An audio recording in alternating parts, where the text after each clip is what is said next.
Hello everyone, this is Bruna and thank you so much for clicking. Whether you're interested in being found by recruiters or if you want to find prospects for your product or service, the truth is LinkedIn is all over our work lives. In the same time, the strategy in building your LinkedIn profile is completely different than writing your resume. So in this video, we're going to talk about the main sections in your LinkedIn profile and how to optimize them so that you can be found by employers and so that you can build your brand. If you enjoyed this video, please give it a like and consider subscribing to the channel. So let's start talking about the three first things that you look at when you go to any LinkedIn profile. These are your profile picture, your headline, and your cover photo. Including a photo of yourself in your LinkedIn profile makes it get more views and also more invitation requests. If you have seen my course when I teach you how to build your own resume, you might remember that I said that you do not need to include a picture of yourself in your resume, even because that's seen as something that should not be relevant when applying for a job. But LinkedIn is completely different. LinkedIn is more informal, and don't forget that it is a social media. So a picture makes your profile more complete and makes you seem more professional in this platform. In addition, it is interesting to include a profile picture because when you search for people on LinkedIn, you might get many results of many people with the same name. But if you're adding a profile picture, then other people will actually be able to know out of everyone that has your name, oh, this is the person that I actually want to reach out to because I know that they look like this. So you want your profile picture to be very clear. You want a person to be able to look at your profile picture online and then be able to identify you in a crowd. So what should we be watching out for when uploading a photo? First thing, the photo should include only you. Do not have other people in the photo, do not have your pets, and try to frame your face. So avoid having full body pictures or pictures that are very zoomed out because again, you want people to be able to look at your face and from your picture be able to identify you in a crowd. Your profile photo does not need to be very formal and it does not need to be professionally taken. It is really going to depend on your industry and what is your brand as a professional. Regardless, it is important to have good lighting so that you can actually see your face and ideally not a lot of distractions. So taking a picture in a white background might be a good idea. And going back to the idea of what is your brand as a professional, you want that picture to convey what main characteristics in your personality that you have. So if you work in a more informal professional environment, you can be more relaxed in the picture, for example. Or if you work in the banking sector, you might want to suit up.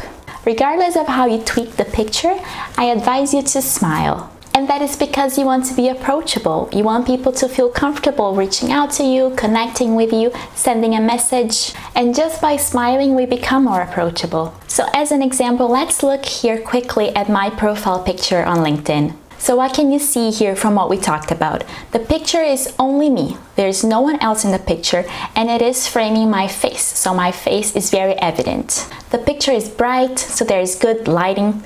There's a white background, so there are no distractions. I am smiling like we just talked about. And judging by my clothing there, you can see that I'm not too informal, but I'm also not too formal. So I'm right there in the middle. Now, since we're talking about photos, let's move to the cover photo. This one is definitely not as important as your main profile photo, and you will see that a lot of people just use the standard cover photo that LinkedIn provides. If you have a business, and mainly an online business, I do recommend that you customize your cover photo to represent your business. If not, you can change it to something that you feel that represents you and that tells a little bit of your story when someone visits your profile. For example, now I have this cool little edit that I made of the Toronto skyline. Make sure that whatever you upload here and also as your profile picture is high quality and high definition. Because remember, all of this will become part of your personal brand and part of the first impression that people have of you when they visit your profile. Now let's talk about the headline, which is what comes right below your name. If you do not update it, it will automatically populate with your job title for your current or for your last position. However, I highly recommend that you update this. You want to include in your headline keywords to hit LinkedIn's SEO and so that people can find you in their searches when they're searching for that specific keyword. For example, if you are looking for a position in project management, make sure that your headline includes the words project manager. You also want to make your headline more interesting than just a job title so that it catches people's attentions. They are curious and they want to learn more about you. Also, when someone is making a search by a keyword and they see a lot of profiles all with just a job title, but then they see one in there that is a little bit more interesting, that one is going to be an outlier and it's going to stand out from all the other ones. For example, let's see how I applied this in my headline. So you can see that my headline starts with my job position, Customer Engagement Specialist, and then after that I said e-learning creator inspired by communication. So what I am doing here is I am including keywords such as customer engagement, e-learning, communication, but I am also writing it in a more interesting way. So I'm not just saying e-learning, communications. I am saying that I am an e-learning creator inspired by communication. And this term, inspired by communications, is going to tie with my summary that we're going to see later. So this is making my profile very well-rounded, very cohesive. So you can try to brainstorm how you can include here keywords, but also making it a bit more interesting. For example, depending on what you do, you could say something like connecting people, saving lives, creating memories. This is where you have to be strategic, but also creative. So really take your time in brainstorming what is the best headline for you to stand out.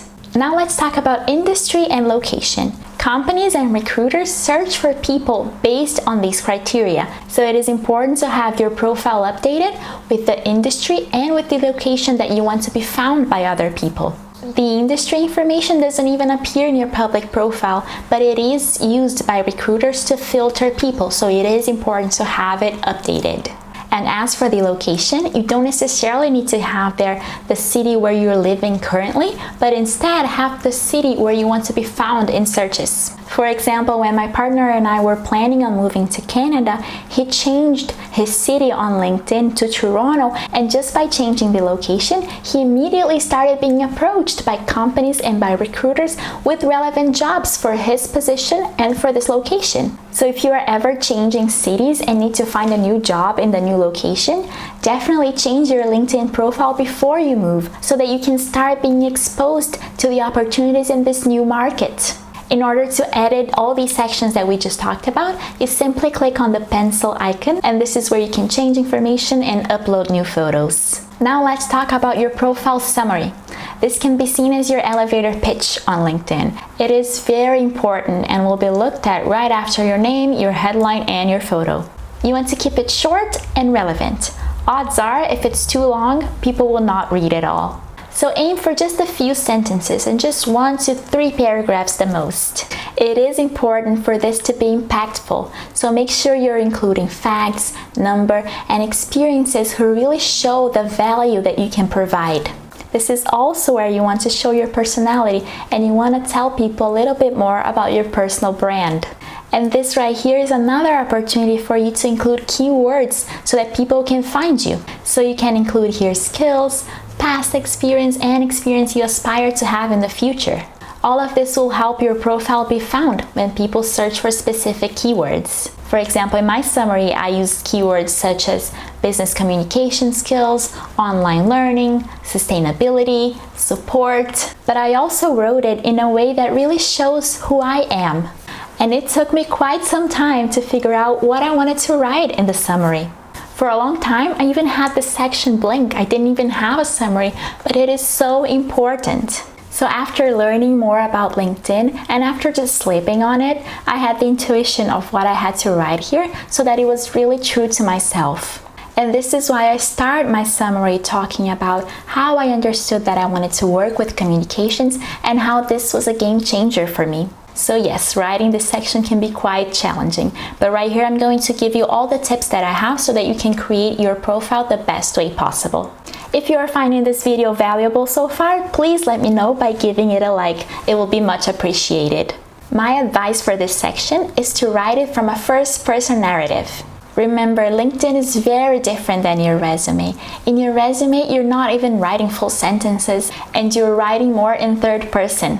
LinkedIn is more personal and it will sound more genuine and more authentic if you write from your own perspective. And the 2 main points that I advise you to include in your summary are: 1. Talk about the most relevant and most impactful experience you have had in the past, making sure to be very specific with numbers, percentages, facts. And 2, talk about where you want, where you aspire to take your career to. What are your next steps? This way you can highlight in your previous experience all the skills and results you have achieved to show your performance, and in the same time show the person that's visiting your profile where you are heading. This is a great format because it will be including all the keywords from your current and past experiences, but also the keywords from the experiences that you want to have in the future. And in addition, it is really telling a story of who you are as a professional. And if you really want to invest in building your brand and expanding on what your personality is, you might also consider building the sentences in a way that is more interesting and talks more about you.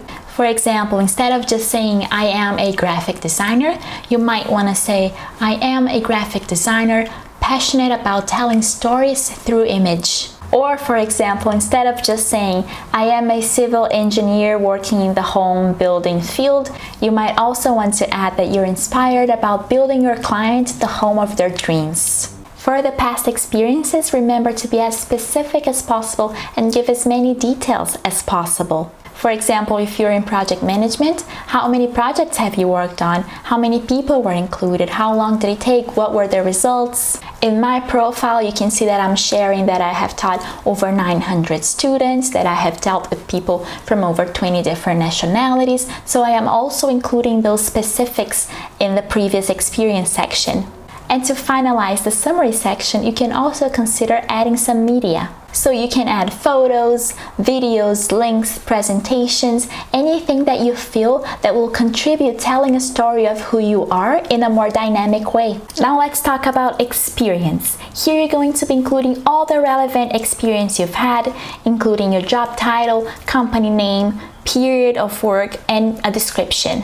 I have seen a lot of profiles that just include the basic information but leave the description field blank. This definitely does not work in your favor because you're missing the opportunity to tell them why this experience is relevant.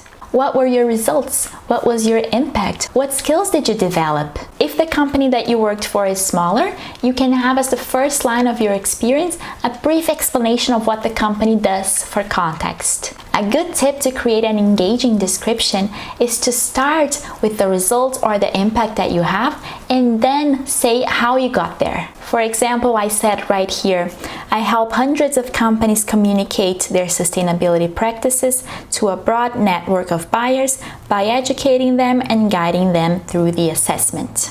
Make sure that all the experiences that you have in your resume are also in your LinkedIn profile. In your resume, you're usually only including the relevant experiences for this specific position that you're applying for. But because your LinkedIn profile is not something that you're sending and customizing for each specific position, the experiences here are going to be broader. So it can happen that in your LinkedIn, you're going to have additional experiences that you don't have in your resume, and that's okay. But you don't want to have experiences in your resume that do not show up in your LinkedIn. This is important to make your professional profile very cohesive. Let's move on to skills and endorsements. You can add a lot of skills, but you can only choose 3 of them to show up in your profile without having to click on show more. So you want your top 3 skills to also be cohesive with everything else that you're saying in your profile. And also you want those skills to be skills that you have a lot of endorsements for.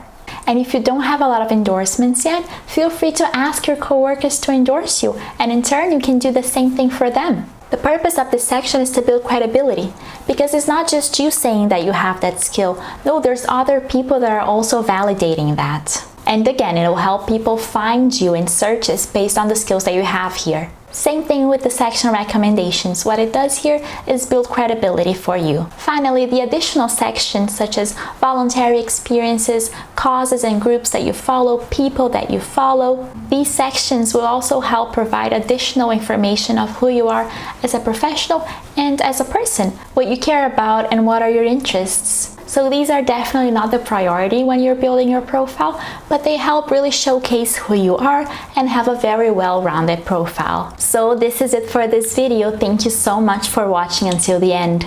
If you found this video valuable, please give it a like and consider subscribing to the channel.